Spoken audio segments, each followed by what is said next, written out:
Farmer Mike, live from Ophelia's Blue Vine Farm. 99 degrees right now. And we're putting in the work here down at the farm. And I'm going to show you a little bit about what I'm doing today. And of course, if you know me and you follow everything we do here at Ophelia's, you know we're all about sustainability. And I truly believe, like the gangster gardener Ron Finley says, growing your own food is like printing your own money. And so here we are saving our seeds. So next year we'll have a more diverse crop.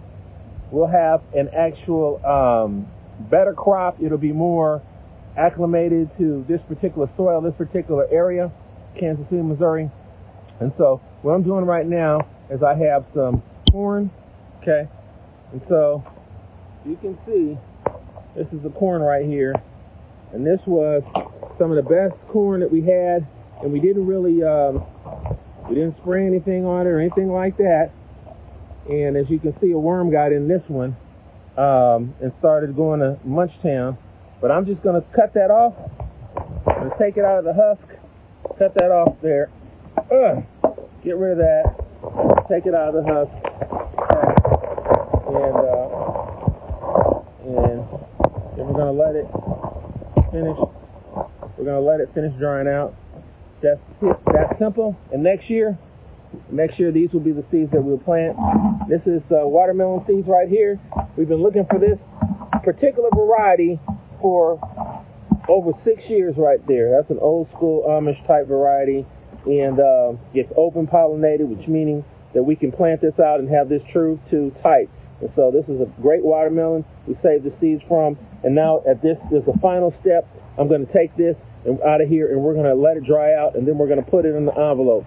Now, this watermelon seed doesn't have to go through any type of cold stratification, which meaning that if the climate would allow it, I could take this and I could keep this moist for a couple of days, and it would actually start to germinate. Now, I'm not going to do that because we're running out of time. We're running out of time left in the season before it gets too cold, and this is a warm season crop with very high temperatures in the 80s or higher. And so although it's 99, 100 degrees today, you have to think, what would it be 85 days from now? So 85 days from now is it's going to be cooler, and the only way for us to do that would be to actually have it inside the greenhouse and heat the greenhouse and get it the rest of the way. We're not going to do that. We have some other crops planned for inside here. Just did some market research today, and I'll let you know we're going to be planting inside here coming up. But that, my friends, is another video. Don't forget to stop by our YouTube channel, Ophelia's Blue Vine Farm on YouTube.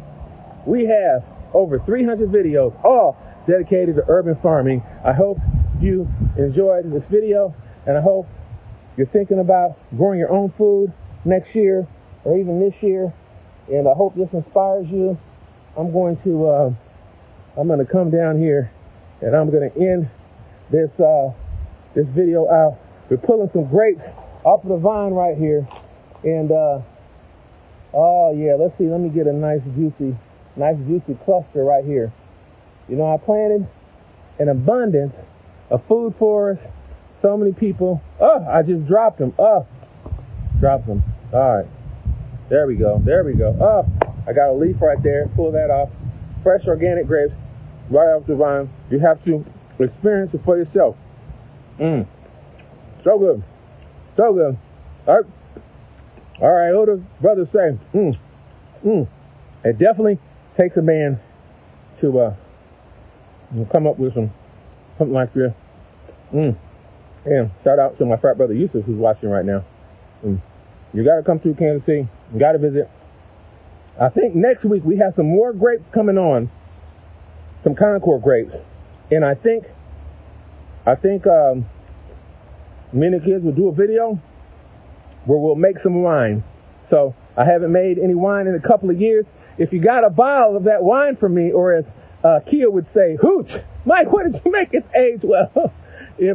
If you had some of the wine that I've given you for a present in recent years, let them know in the comment section. It's nothing to be trifled with. But I think we have abundance of grapes, and I think you guys might enjoy that, the process of taking these grapes, picking them. Very simple procedure. Put them in a bucket, and we kill off the bacteria, leave them for a day, add some really good yeast, some sugar, and let it do its thing. And give it a couple of months, and give it away around the holidays, for the holidays. So I don't know if that interests you. Let me know in the comment section. Again, growing your own food, like printing your own money, abundance of fresh organic produce. The kids came over here the other day and they said the blackberries were off the chain, and these blackberries, this is a thorn blackberry bush right here, and as you can see, look at these thorns. Ouch! Ouch! Truly heirloom, truly old school, but the berries were like as big as your thumb. And I think Miss Nadine came through this weekend. She got one of those.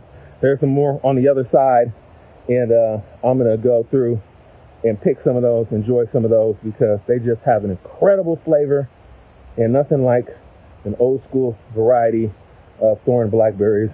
And of course, I'm gonna leave you with a shot of some okra right here. Now again, this is okra right here, and this is an old school heirloom okra. Came back from Africa, and I think Yusuf will appreciate this. A lot of these varieties that we grow, like the watermelon, the yellow, originated in Africa, okay? And the seed is very rare, so we want to be a part of growing that and bringing that back.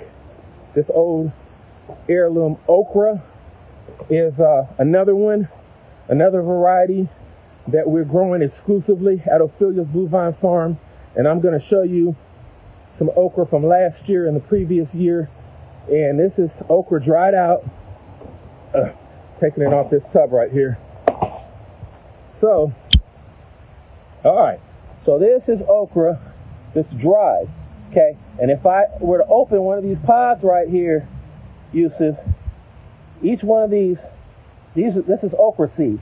So at this point, all I have to do is get some volunteers out here, break these open, and put these in an envelope, okay? But I've left them in here. This is a seed crop right here, and this is okra that's acclimated to Kansas City. So this particular environment, although it's very old, comes to us from Africa, and it's just a great type because the genetics is excellent, and so that's where we grow it right here. No genetic modification, none of that. I'll show you some more seeds that we're saving right here. Okay, saving some more seeds. This is another crop. This is another crop. This is some more okra right here. It's very important to save your seeds.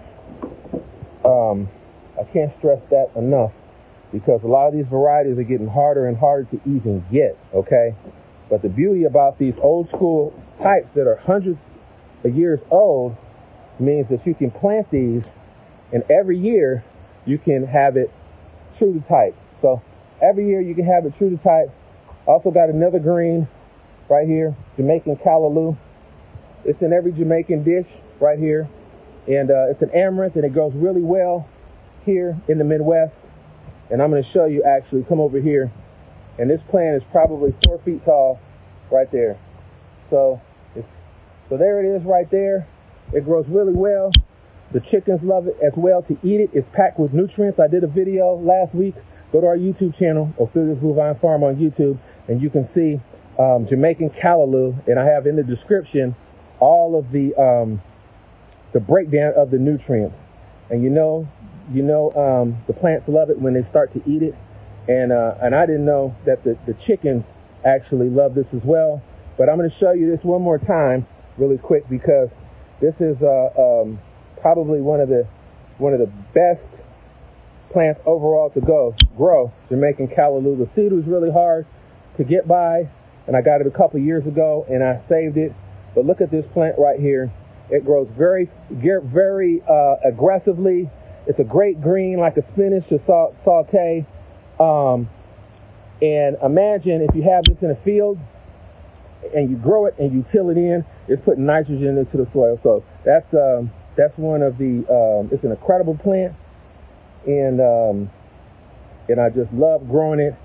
And it can be a bit of a thug in the garden, you know, because it goes to seed and has tiny little seeds. And I'll show you right here another example of that right here when it starts to go to seed. But if you know how to use it, you know all of that is for a reason.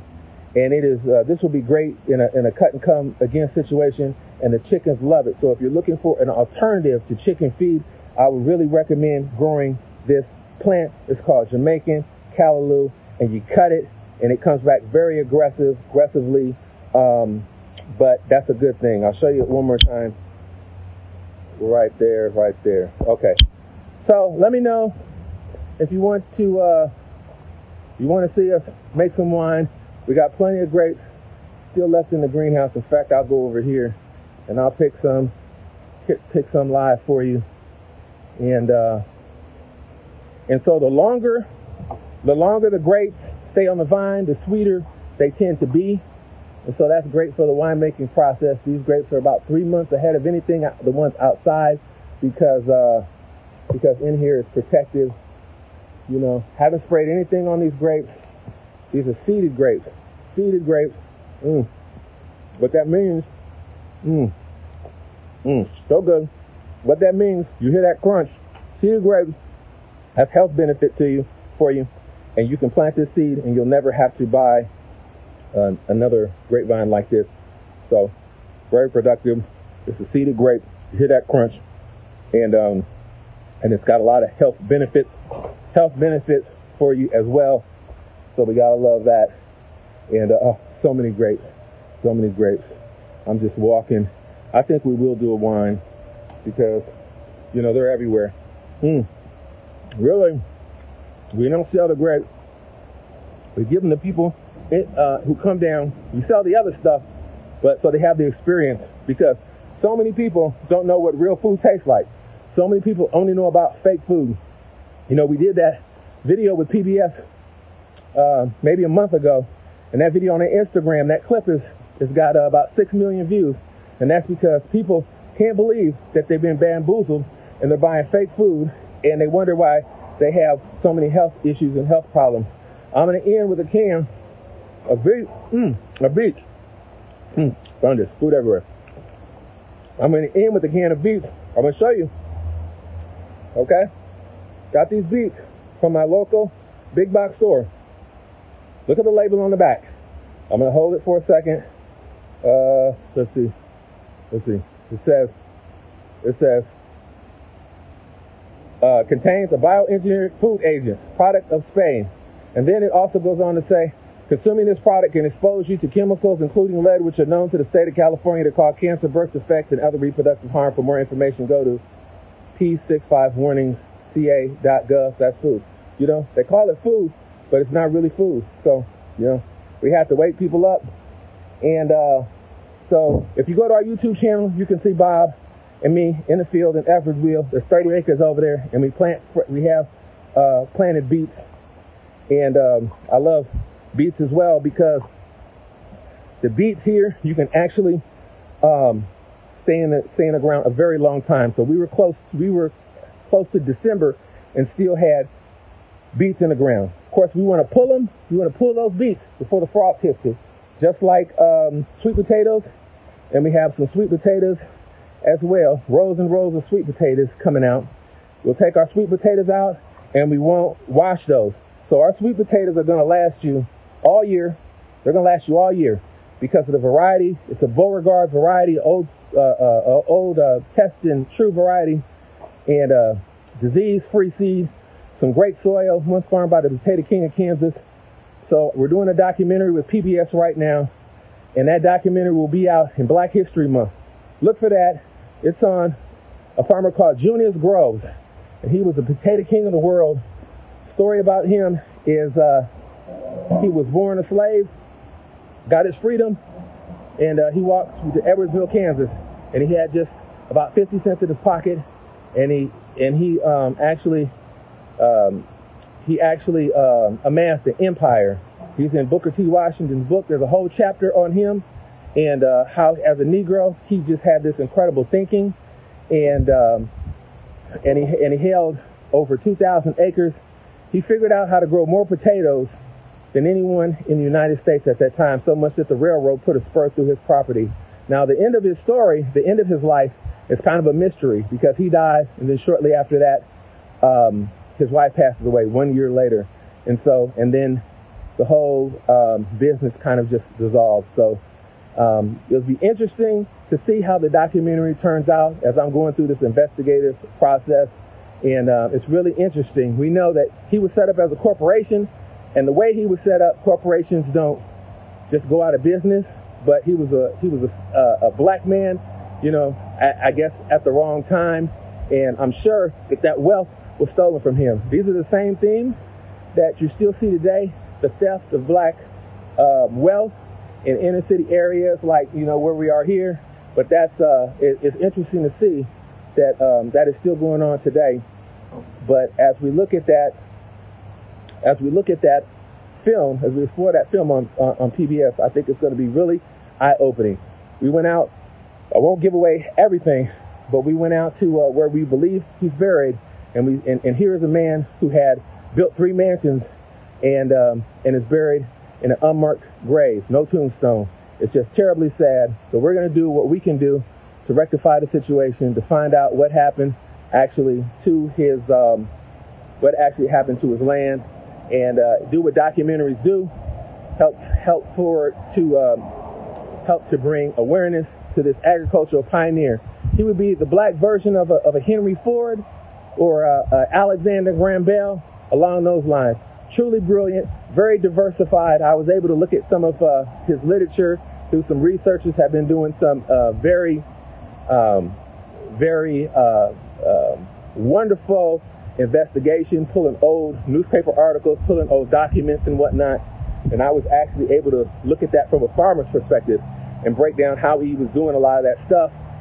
He was protecting his seed, how he was putting nitrogen back into the soil, what chemicals he was doing. He was well diversified in his products. And I think he also shipped. And so he was an agricultural distributor, and he shipped like 20 rail cars filled with potatoes, and he was growing 100 bushels an acre on top of that. So just an incredible person. He really had this great system, and nobody knows about him. So that's a little bit on Junius Groves, and so be looking for the documentary on that we're doing. And I guess I got to get to work, so I got to go down to Vine Street Brewery and pick up some stuff from them. I hope you enjoyed this video, and let me go back here. I want to end with this. So when we first wanted to come up with the concept of Ophelia's Blue Vine Farm down here, we wanted to put a vineyard down here because someone in Detroit, his name was Mansell, he had did something similar. We really couldn't get anyone to buy in on that idea. So, but at the time, I was doing Indigo Hour in the Blue Room of the American Jazz Museum, and I said, really, wouldn't it be cool to do a wine, to do a Moscato that was blue vine, Ophelia's Blue Vine, the Blue Room. And so, how can we do that without any dyes or anything? So there was a grapevine, American grapevine feeder that I found, and there was only one grapevine that you could even do that with, to have a truly blue Moscato. And so I reached out to him, and he sent me all his data. He even over all the years, he even broke down my soil test. And so here it is. This is the vine right here, and it's a late season one right here. And as you can see, it's kind of pointy. It's healthy in every way right here. And so this is what we could make a Moscato out of, this particular vine right here. So we have probably about 20 different grapevines. This one right here is a wild vine. We've got like 20 different grapevines. Some were planted as late as 8 years ago that are coming on. There's one outside the storage container. We're going to do a mural, and the grapevines, it's going to be a part of the 3D art. And so the grapevines that's actually going to be the hair. So we planned a lot of this out many years, but it's taken a lot of time to get to this point. Here's another grapevine right here that we're trellising up, you know. And if you look through the side, you can actually see the clusters of grapes, you know. But we really want it to be an experience when you come down to Ophelia's Blue Vine Farm. It took me many years to get. We have one of the world's largest grapevines. Grapes, actually, it produces grapes as big as golf balls, and they're right here. And so this will produce next year. So you'll come down, and next year you'll be able to see those and taste those. And what this is actually doing, so the sun is here. My refrigeration units are behind here. So what this is doing, it's shading my refrigeration, so my compressors don't have to work so hard. So in here, if it's closed up, it could get 158 degrees in here. It could get so hot it'll actually crack a thermometer, you know. And so what this does is shades it naturally and cleans the air, provides us food. It's planted outside the greenhouse, so we never have to water it. It's watered with rainwater. The cordon is underneath the greenhouse, and it's trellised inside. So it's taken many years to trellis it. We're still not done yet. If we cut this cordon too soon, then the grapevine will freak out, and we'll lose a year or longer. And so we kind of have to let it do its thing, and then we go in and we start cutting it back. And so that's going to make the size of the grapes a little bit bigger. So right now we're not going to cut it because I need this cordon, this main stem, to go about 30 feet the other way. Once it goes over, then we start cutting it back. So it's a process. Again, I hope this inspires you. Thank you so much for watching. And don't forget to go to our YouTube channel, the #1 urban farming channel in the world, Ophelia's Blue Vine Farm. I've got some more watermelon down here